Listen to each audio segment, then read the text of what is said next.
The stage is set for the Saudi Arabian Grand Prix, the fifth round of the 2025 Formula One Championship. Ferrari opts for a uniform approach at the start, avoiding any tire strategy differences.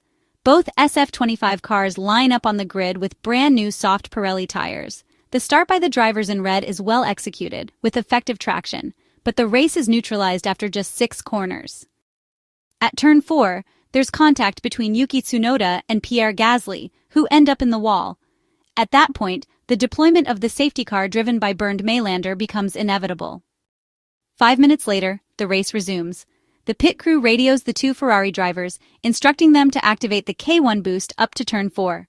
At the green flag, the order remains unchanged, and within a few laps, it becomes clear that the Maranello cars cannot match the leader's pace.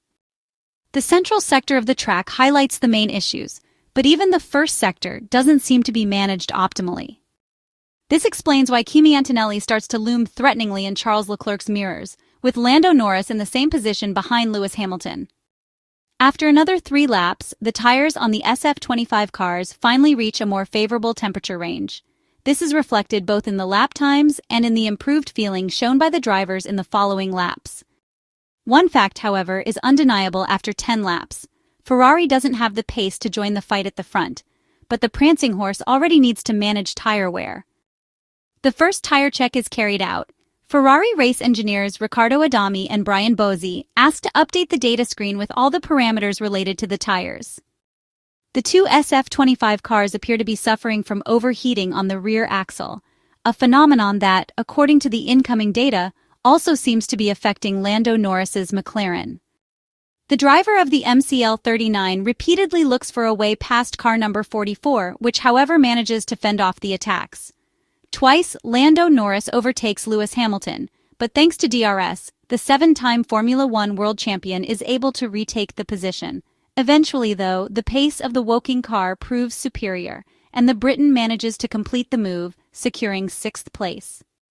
Meanwhile, Charles Leclerc tries to manage his pace in a sort of limbo. He holds 4th place, but the gap to George Russell exceeds 3 seconds, while Antonelli in the other Mercedes closes in from behind. From the pit wall, there are continued warnings about thermal tire management, with particular attention to the excessive temperature on the rear axle. On lap 20, Norris also overtakes the Italian driver, moving dangerously close to car number 16.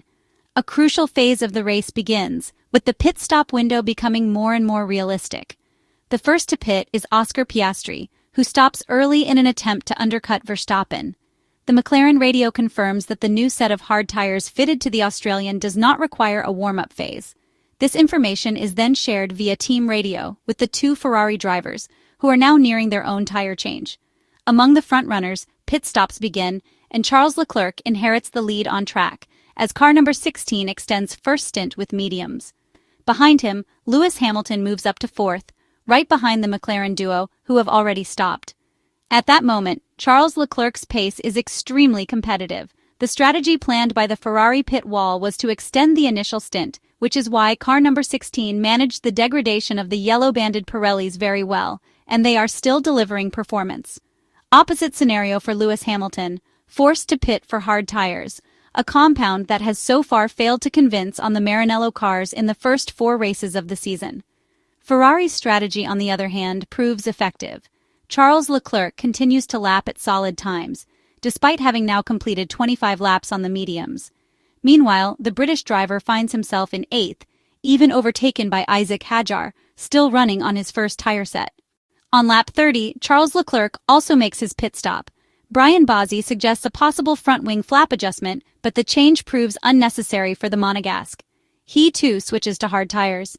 Once back on track, he finds himself once again in 5th place, still behind Russell, with the gap now even wider. However, there is one upside. Having completed a stint 10 laps shorter, the Ferrari driver will have fresher tires for the final part of the race.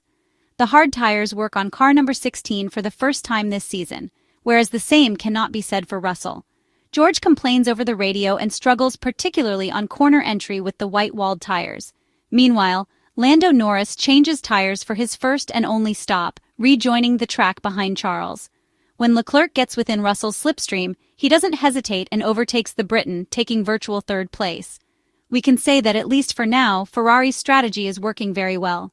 But the threat of Lando Norris remains, who, once past the Mercedes W16 car, will become the #1 rival for the Monegasque. 6 laps later, Lando Norris is in the Ferrari's slipstream. His pace is superior, and he will attempt a move on the Monegasque. Charles Leclerc gave everything in the final laps, a drive that earns him his first podium of the season. Great credit goes to the driver and also to the team who, for once, executed the right strategy. This is not the result Ferrari is aiming for. Much more is needed, but at least there is the satisfaction of stepping onto the third step of the podium. Lewis Hamilton finishes only 7th, once again struggling behind the wheel of the SF25 single-seater. In his case, the expected step forward is still missing.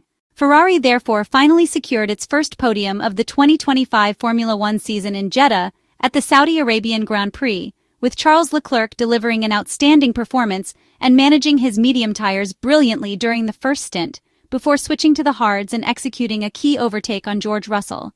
He later had to defend against a charging Lando Norris to maintain his position. Charles Leclerc's main concern in the final laps came from lapped traffic. Aside from that, he was praised for mastering tire management early on and pushing decisively before his pit stop. That phase of the race was seen as crucial, as it allowed him to rejoin close enough to George Russell to make the pivotal move.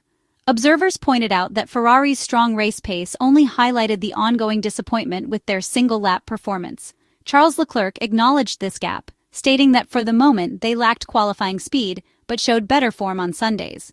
The Monegasque driver expressed satisfaction with both his qualifying lap and race drive, saying the Maranello team had done the best it could and that he was proud of the result. He added that improvement would now depend on future updates to the SF25.